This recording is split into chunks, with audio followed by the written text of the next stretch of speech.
하나님은 살아계십니다. 살아계신 하나님께서 오늘도 역사할 줄 믿습니다. 예수 믿는 사람은 특권이 있습니다. 어떤 특권이 있느냐? 바로 혼자 있지 않는다는 것입니다. 혼자 있는 것은 매우 불쌍한 것입니다. 쓸쓸한 것입니다. 외로운 것이죠.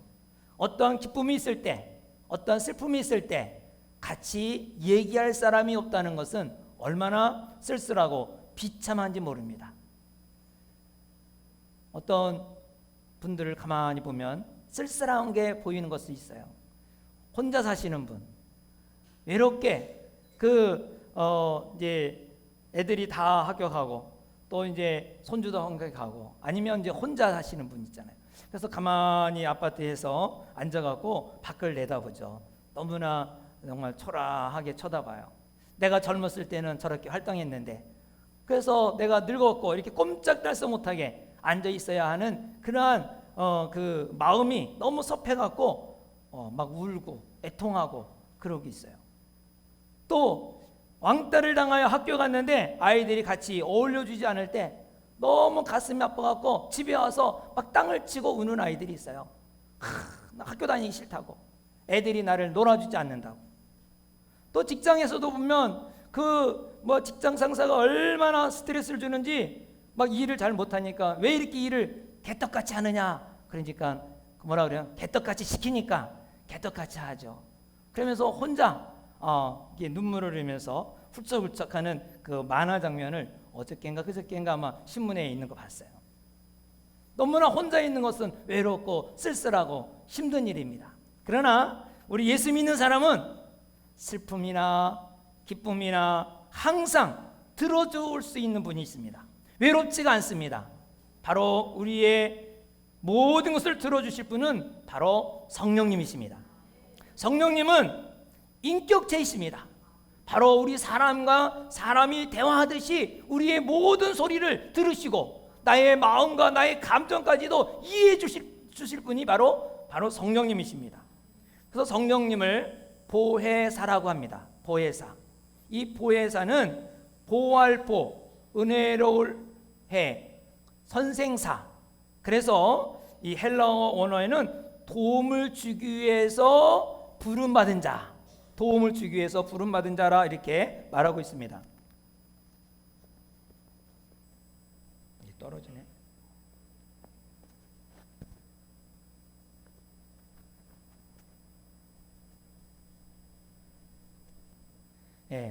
도움을 주는 자. 재판장에서 변호를 해주는 변호사를 말합니다. 또한 어떤 어려움이 있을 때 그 어려움을 전문적으로 조언해 주는 사람을 말합니다. 군대에서 전쟁을 하려고 하는데 이 용기를 잃어버렸어요. 그래서 전쟁할 용기가 없는 거야. 이럴 때 격려해 주는 연설자를 말합니다. 그래서 성령님은 변호인, 또 인도자, 또는 충고해 줄 뿐만 아니라 대신 싸워주기도 하고 그리고 격려해 주는 분이 바로 보혜사입니다. 우리 그리스도인들은 이 보혜사, 이분과 함께 있기 때문에 외로울 수가 없고 또 절망하지 않습니다. 왜? 이 보혜사는 인격체이신 바로 하나님이십니다. 오늘 성경에 이 보혜사를 어떤 분인가 가르쳐주고 있습니다. 첫째로는 바로 진리의 영이라 이렇게 말하고 있습니다. 17절에 보면은 그는 진리의 영이라 했습니다. 진리의 영. 여러분, 진리를 알기 위해서는 바로 이 보혜사 성령님의 도움이 필요하다는 것입니다. 성령님이 아니고는 우리가 혼돈 가운데 살기 때문에 이 어느 것을 결정할까 진리를 알지 못하기 때문에 혼돈하는 거예요. 인생을 무엇을 해야 될까 모를 때가 많아요. 무엇을 결정해야 될지. 그러나 진리를 알면 이것이다, 길이 이거다, 답이 이거다, 이거 알기만 하면 쉽잖아요. 근데 이 답을 모르니까 무엇을 해야 될지, 이거 해야 될까 저거 해야 될까 고민이 많죠. 성경은 바로 진리의 영이신 성령의 감동으로 기록된 책입니다. 그래서 우리가 성경을 읽을 때에 기도하지 아니하고 성경을 보면은 재미가 없어요. 졸려요. 이해가 안 가요. 그래서 우리가 꼭 성경을 읽을 때는 바로 진리의 영이신 성령님을 도움을 청하여 성경을 읽을 때에 이 구약과 신약을 관통할 수 있는, 구약이 39권, 신약이 27권, 1500년 동안 긴 세월 동안에 40여 명의 저자들이 기록을 했는데 이 기록이 다 일맥상통하게 주 예수 그리스도, 할렐루야. 그래서 구약은 오실 예수님, 신약은 오신 예수님, 이 예수님에 대해서 이해할 수 있도록 또 알 수 있도록 기록해 놓은 것입니다. 그래서 성령님을 통하지 않으면 우리가 성경을 볼 때 아브라함만 보이고 다윗만 보이고 어떠한 골리앗이 이긴 다윗만 보이고 이렇게 보일 수밖에 없어요. 그러나 성령님을 조명해서 성경을 보면 거기에 예수님을 만나는 거예요. 구약에서도 예수님이 나타나고 신약에도 예수님이 나타나고, 그래서 성령을 통하여 이 보혜사는 예수의 영, 다른 영이라 그랬으니까 바로 예수를 밝히 드러냅니다. 진리, 내가 곧 길이요 진리요 그랬잖아요. 예수님이 나는 생명이다. 바로 예수님이 진리 대신 예수님을 다 밝히 드러나는 거예요. 그래서 보혜사는 진리의 영이시다. 두 번째로 17절 후반절에 보면은 바로 이 17절 한번 다시 한번 읽어보겠습니다. 시작. 그는 진리의 영이라 세상은 능히 그를 받지 못하나니 그는 그를 보지도 못하고 알지도 못함이라. 그러나 너희는 그를 아나니 너희와 함께 거하시며 또 너희 속에 계시겠음이라. 아멘. 여러분, 이 너희와 함께 거하신다는, 그는 보혜사는 너희와 함께 거하시며 너희 속에 계심이라. 할렐루야. 여러분 우리와 함께 있고 내 속에 있다면은 뭐 어디 막 달려가고 막 그냥 기도가 갖고 쭉 도와주세요 그럴 필요가 있어요 없어요? 있을 필요가 없어요. 성령님이 내 안에 계시고 또 나와 함께 하시니까 어느 곳에 있든지 그 위험에 닥칠 때 그 자리에서 딱 무릎 꿇고 하나님 도와주세요 그러면 도와주십니다. 철로역전 여러분 아시죠? 존 버년이 감옥소에 10년 동안 있는데 이 철로역정을 기록했어요. 그 철로역정 요즘에 그 영화관에서 애니메이션으로 영화를 지금 하고 있어요. 영화관에 들어가 보세요. 1시간짜리 이제 영화를 할 텐데 거기에 그 빛을 향하여 막 가고 있어요. 그 세상에 힘들고 어려운 가운데 빛을 향하여 막 가고 있는데 막 방해꾼이 나타나요. 막 힘들어. 갈 수가 없어. 그럴 때 도와주세요 하니까 이 돕는 자가 딱 나타나갖고 그 위기를 극복하게 하고 나가게 돼요. 그 돕는 자가 바로 성령님이구나. 이제 그렇게 알 수가 있는 거죠. 여러분, 우리가 생활 속에서 어려울 때 그 자리에서 하나님 도와주세요 그러면 이 돕는 자가 나타나는데 그게 바로 누구예요? 보혜사 성령님이시다.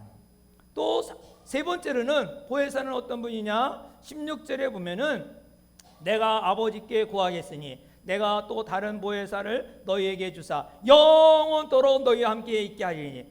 어떻게 하신다고요? 영원토록 함께 한다. 잠시 있다가 떠나는 게 아니라 내가 기분이 좋으면 계시고 내가 기분이 나쁘면 떠나는 분이 아니라 영원토록 함께 있다. 영원토록.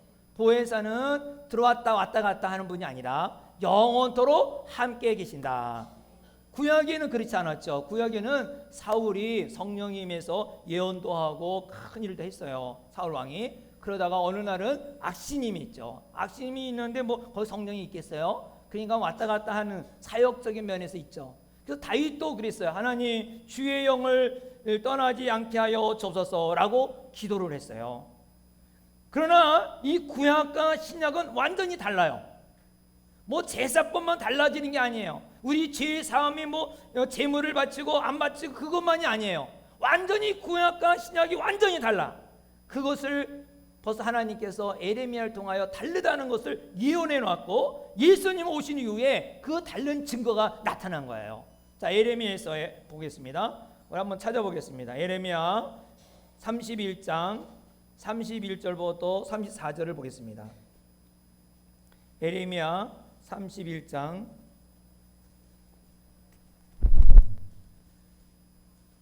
31절부터 34절.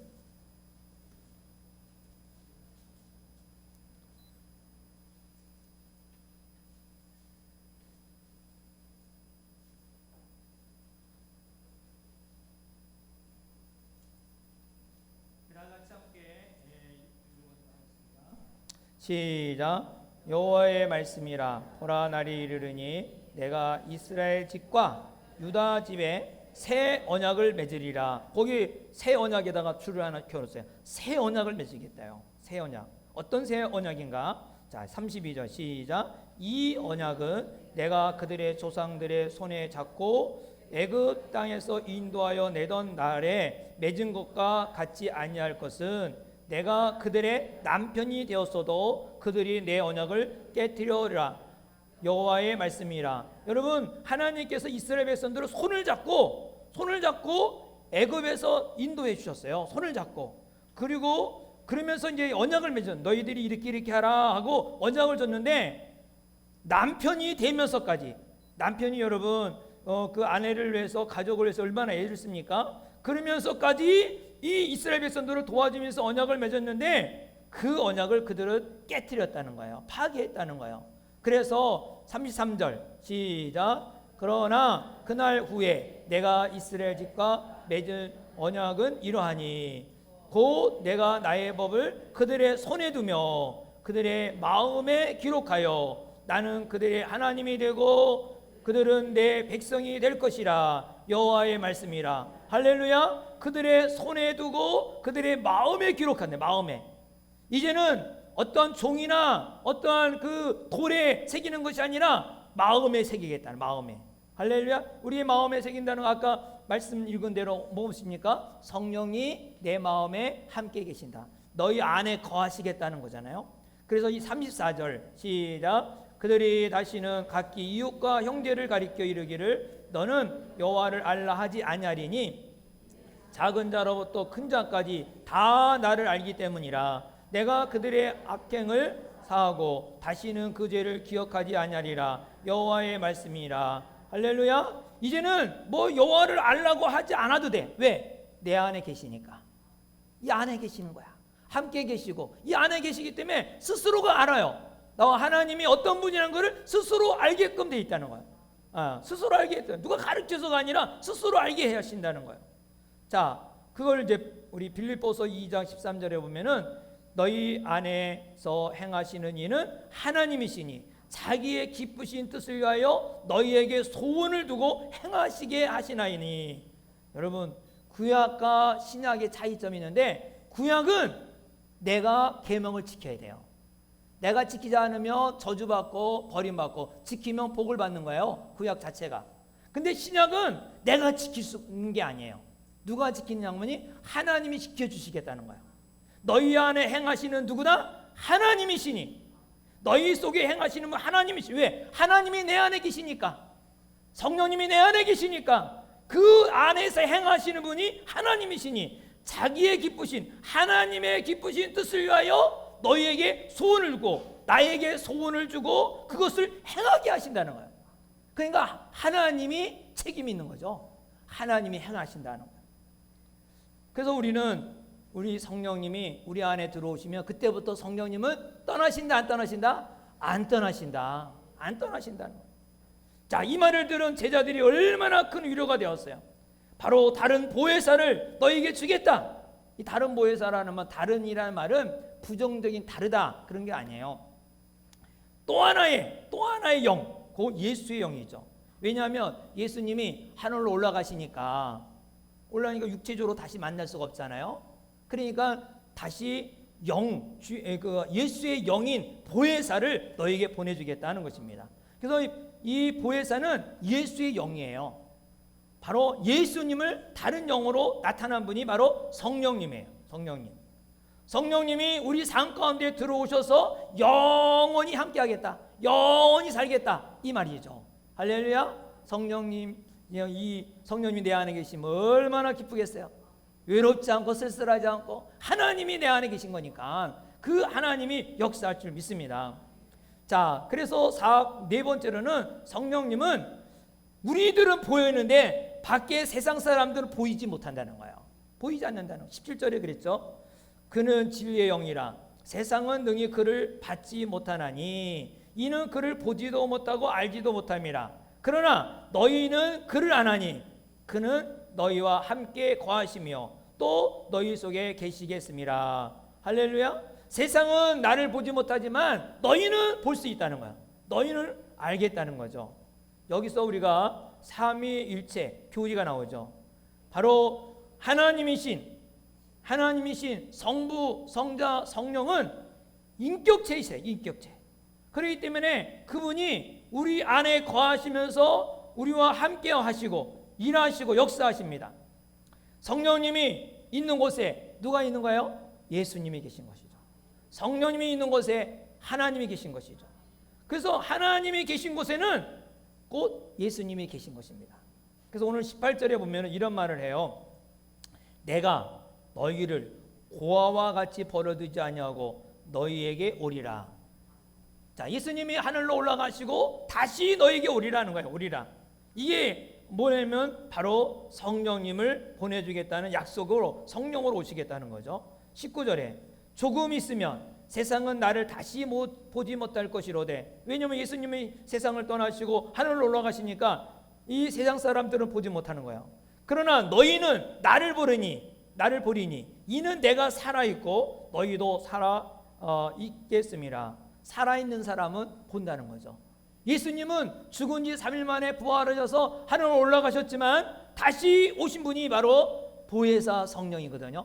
그래서 성령님으로 이 성령을 받은 사람은, 예수님을 영접한 사람, 주의 영이 임한다 그랬잖아요. 성령님을 받은 사람은 성령이 하나님 예수님이 살아계시구나를 아는 거죠.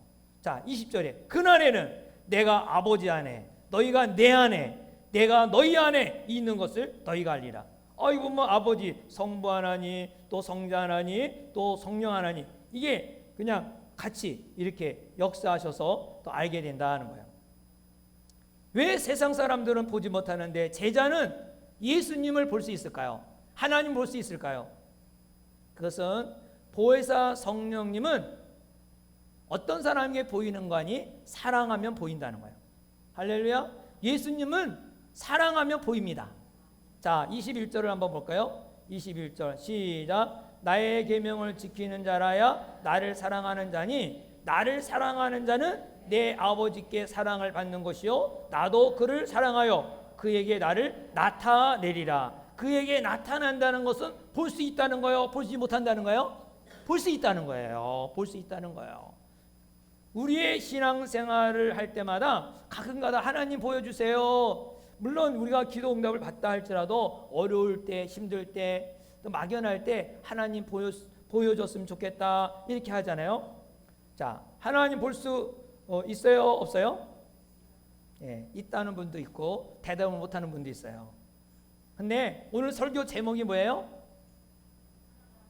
사랑하면 보입니다. 한번 다 같이 시작. 사랑하면 보입니다. 하나님 볼 수가 있다는 거예요. 예수님을 볼 수 있다는 거예요. 성령님을 볼 수 있다는 거예요. 사랑하면 보이는 거예요. 사랑하면. 할렐루야. 여러분 정말 사랑하면 보입니다. 할렐루야. 그 체로키라는 인디안 부족 출신이 원주민이죠. 그가 이제 숲속에서 뉴욕에 친구를 만나러 왔어요. 친구. 뉴욕에 아마 일찌감치 그 부족을 떠나서 뉴욕에 사는 것 같아요. 그 부족의 그 이제 친구를 만나러 와서 길을 쫙 걸었어요.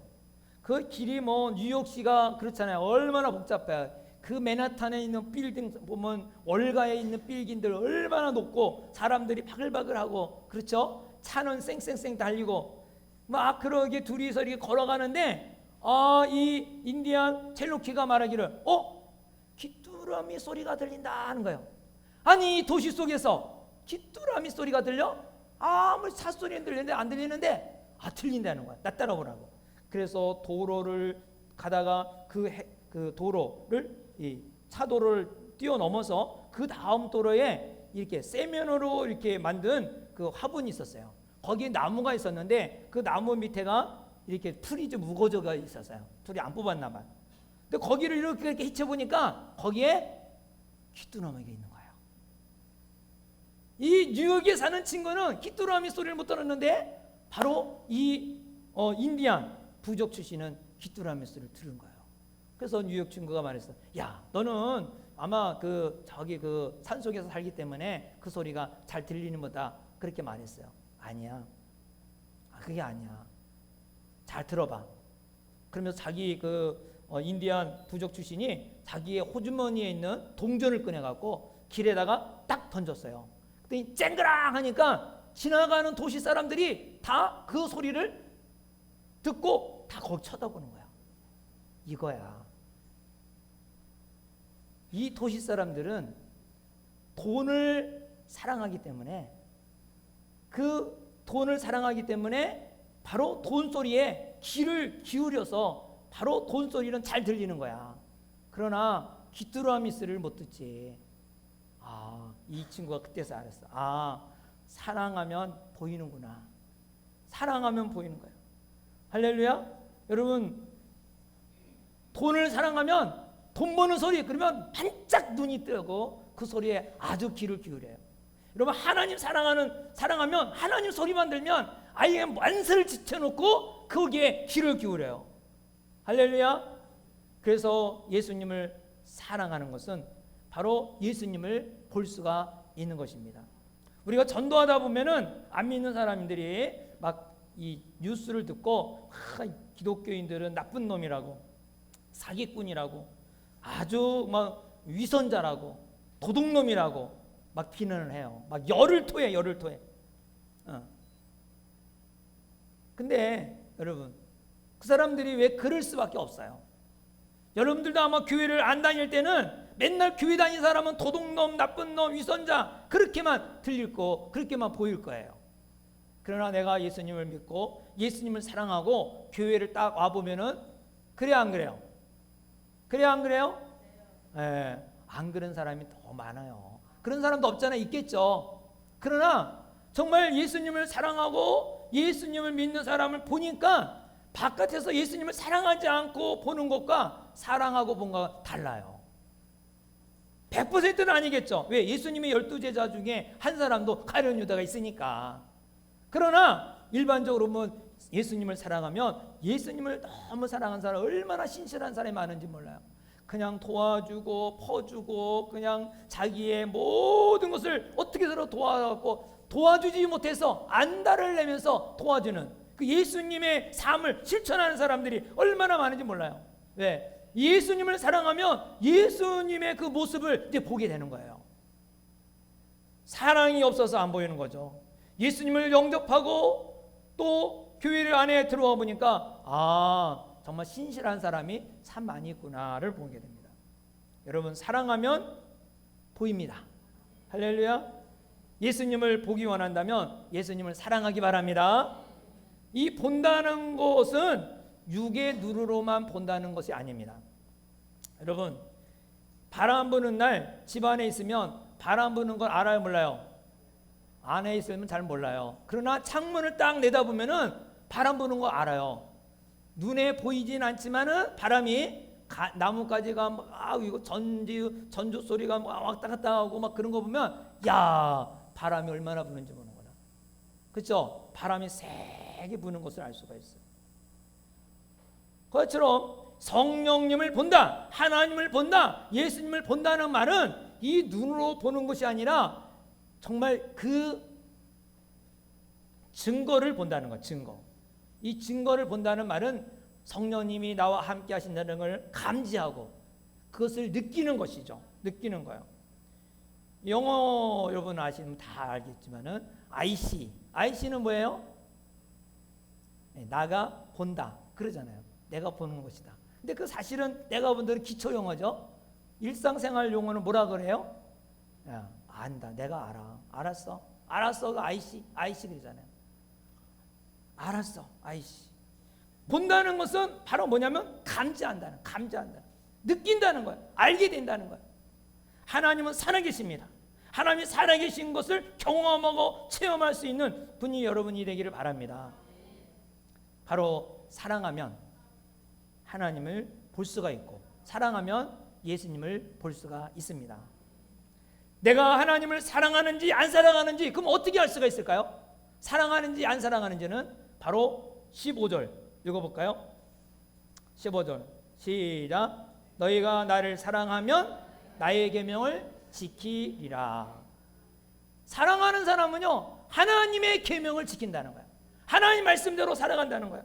23절 볼까요? 23절 시작. 예수께서 대답하여 이르시되 함이 나를 사랑하면 내 말을 지키리니 내 아버지께서 그를 사랑하실 것이요 우리가 그에게 가서 거처를 그와 함께 하리라. 아멘. 내가 하나님을 사랑하는지 안 사랑하는지는 막 불이 뜨겁고 막 불 받았다고 막 여기서 김이 모락모락 나는 것이 아니라, 그런 느낌이 아니라 계명을 지키느냐 안 지키느냐, 이것으로 알 수가 있는 거예요.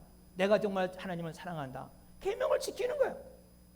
이 계명을 지킨다는 것은 바로 사랑한다는 뜻입니다. 다시 말하면 이 사랑은 순종을 의미하고 순종은 곧 사랑을 의미합니다. 어떻게 사랑이 순종이냐? 이상하다 생각할 수 있겠지만 순종을 다른 말로 표현한다면 남이 원하는 것을 해준다, 이렇게 말할 수 있어요. 남이 원하는 것, 상대가 원하는 것을 해주는 것이 곧 순종이에요. 누구를 사랑한다면 그 사람이 원하는 것을 해주는 거예요. 사랑하기 때문에 희생하면서 해주는 것이죠. 요즘에 자녀들이 지금 방학해갖고 집에 있지 않습니까? 그래서 아마 벌써 한 학기만 지나도 애들이 키가 훌쩍 자라요. 그래서 이 교복만 입고 다니던 이 아이들이 막 집에서 입을 옷이 없다고 투덜투덜하면서 옷 사달라 그러잖아요. 옷 사달라고. 그래서 시장에 가서 옷을 사달라는데 한두 푼이 아니죠. 그래도 적어도 10만 원은 넘어가죠. 그 옷에 맞춰서 또 뭐예요? 신발도 사줘야 되죠. 또 신발도 사고 한 10만 원 또 나가고, 이게 거금이 갑자기 나가니까 얼마나 힘들겠어요. 이 생활비에 휘청할 수가 있죠. 비싸지만은 그러나 사줘야 안 사줘요? 왜 사줄까요? 예, 이 사랑하는 자녀가 원하기 때문에, 원하기 때문에 자기가 사달라고 자녀가 원해. 그렇기 때문에 내가 옷 살 거 안 사고 자녀를 사랑하기 때문에 옷을 사주는 거예요. 예, 그 소원을 이루어주는 거, 그게 바로 사랑하는 거 아니겠어요? 저희 집에는 일주일에 가장 행복한 시간이 하나 있다면 우리 집에는 5시부터 주일날 가정예배 드리는 거예요. 가정예배. 이날은 아이들도 다 시간에 맞춰서 와서 가정예배를 드려요. 그래서 한 8시나 8시 반까지 예배를 드립니다. 그래서 아이들이 예배 마치고 나면 이제 우리 사모님이 어린이집 부식 부식 사러 가자 그래요. 그 우리 마트에 가요. 우리 마트 식자재 파는데 거기 가서 이게 가서 이제 시장을 보고 제가 구르마 끌고 다니면서 주섬주섬 담는 대로 다 해서 차를 딱 싣고 나면 거의 9시 반 정도 돼요. 그러면 또 뭐라는 데는 여보 저희 해동이 가게를 갑시다. 왜? 그러면 청소하러 갑시다. 청소. 알겠어요. 내는 제가 일어날 때가 한 2시 반에서 3시 사이 일어나는데 저녁만 되면 내가 너무너무 피곤하거든요. 잠을 자고 싶거든요. 그런데도 가자 그러니까 가는 거예요. 가갖고 청소를 다 하고, 저는 청소를 못해요. 그래서 차 안에서 자든가 아니면 그 가게에서 자요. 그 청소 다 끝났다 그래. 그러면 이제 12시가 돼요. 12시에 또 차를 몰고 집에 와요. 그러면 거의 1시 정도 돼요. 왜 제가 이렇게 할까요? 네, 사모가 원하니까, 그게 원하기 때문에, 상대가 원하니까 거기 응해 주는 거예요. 그래서 제가 요즘에 느끼는 것이, 내가 아내를 많이 사랑하고 있구나. 사랑하고 있다는 증거가 뭐예요? 상대가 원하는 것을 들어주는 것이다. 그전에는 상대가 아무리 아내가 원해도 바빠, 나는 싫어, 많이 이거 해야 돼, 내가 내 중심으로 뭐든지 결정하고 시작했는데, 요즘에는 아무리 피곤해도 힘들어도 상대가 원하는 일을 들어주는 거죠. 피곤해도. 왜? 상대가 원하니까. 그래서 사랑은 뭐예요? 상대가 원하는 것을 해주는 거예요. 순종은 상대가 소원하는 것을 들어주는 거예요. 계명을 지킨다는 것은 바로 하나님을 사랑하기 때문에 지키는 거죠. 하나님의 그게 소원이니까. 부모가 자녀에게 말합니다. 너 밤 10시까지 들어와라. 숙제하고 놀아라. 뭐 이렇게 하라. 이렇게 하지 말아라. 왜 그렇게 할까요? 왜 그렇게 해요? 자녀를 사랑하니까. 자녀를 사랑하니까. 하나님도 우리에게 하라 하지 말라는 이런 계명을 주신 것은 바로 우리를 사랑하기 때문에 주신 것입니다. 하나님이 우리에게 원하는 소원이 바로 계명이에요. 그런데 이 계명이 지키기가 쉬우냐 어렵냐? 어렵다 하지 않았어요.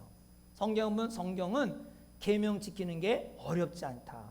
왜? 하나님을 사랑하면 그 계명을 다 지킬 수 있다 하는 것입니다.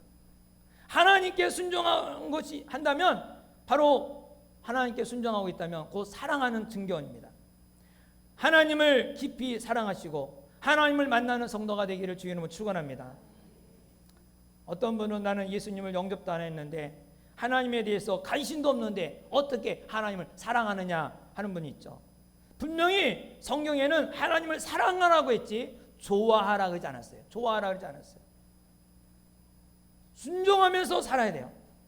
바로 하나님을 만나고 성령을 체험하기 원한다면 내가 열정이 없어도 가장 기본이 되는, 가장 기초가 되는 한 가지 소원을 순종하면 됩니다.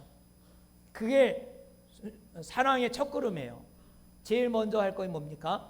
요한복음 1장 12절. 영접하는 자, 그 이름을 믿는 자에게는 하나님의 자녀가 되는 권세를 주셨다 그랬어요. 이것이 하나님의 약속의 말씀이에요.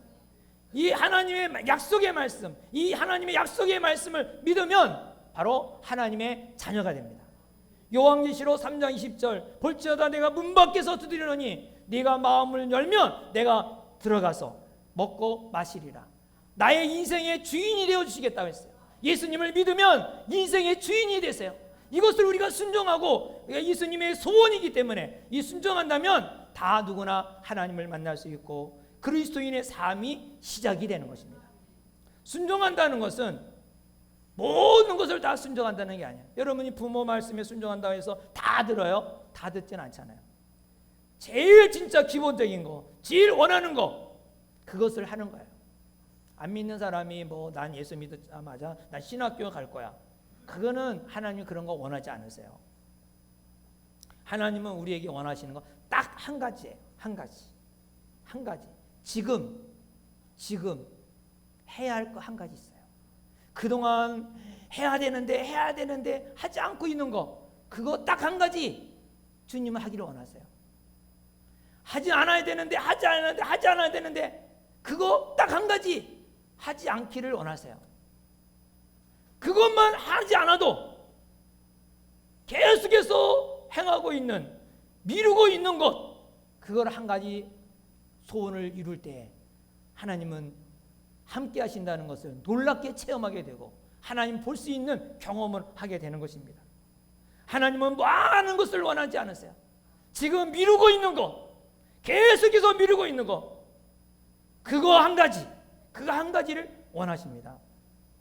하나님을 뜨겁게 몸으로 체험하기 원하는 분도 있겠지만은 그러나 여러분 우리의 생활 속에서 가장 기본적인 된 거 지금 현재 해야 되는데도 불구하고 하지 않은 거 하지 말아야 되는데 그걸 계속해서 반복돼서 하고 있는 거 그거 한 가지만이라도 여러분들이 결단하고 안 할 때 그거 순종할 때 그것이 바로 하나님을 사랑하는 것이죠. 그때 하나님을 사랑하면 하나님을 보여준다는 거예요. 하나님을 볼 수가 있는 것이에요. 체험할 수가 있는 거예요.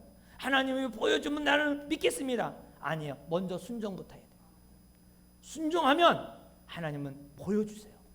계명 지키는 그 자체가 하나님을 사랑하는 증거니까 사랑하면 계명을 지키는 자라 그랬어요. 사랑하면 볼 수가 있는 것입니다.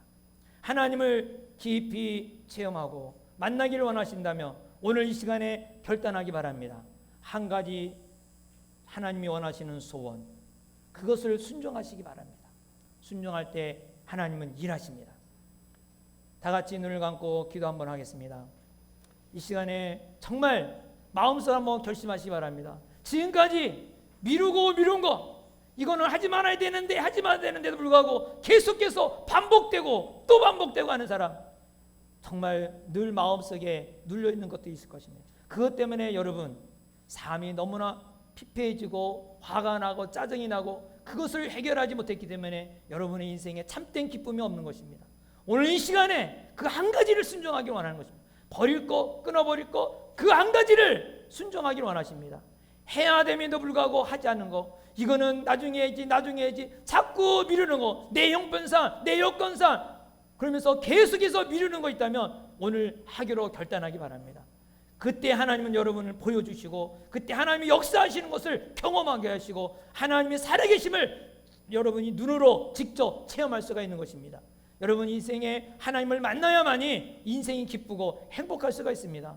아무리 우리가 신앙생활을 오래 한다 할지라도 하나님을 만나는 경험이 없다면 무리하고 지치고 쓰러질 수밖에 없습니다. 어쩔 수 없는 형식적인 그리스도인으로 전락할 수밖에 없는 것입니다. 오늘 하나님을 만나기 원하신 분, 정말 오늘 딱 한 가지, 하나님 그 한 가지를 하기 원하세요. 그래서 하나님을 만나주시고 보여줄 것입니다. 이 시간에 다 같이 함께 결단하며 또 예수님을 영접하기 원하거나 또 등록하기 원하는 분들은 앞으로 나와서 또 등록카드에 기록하시고 또 영접하기 원하신 분은 기록하시길 바랍니다. 다 같이 한 마음으로 기도합시다.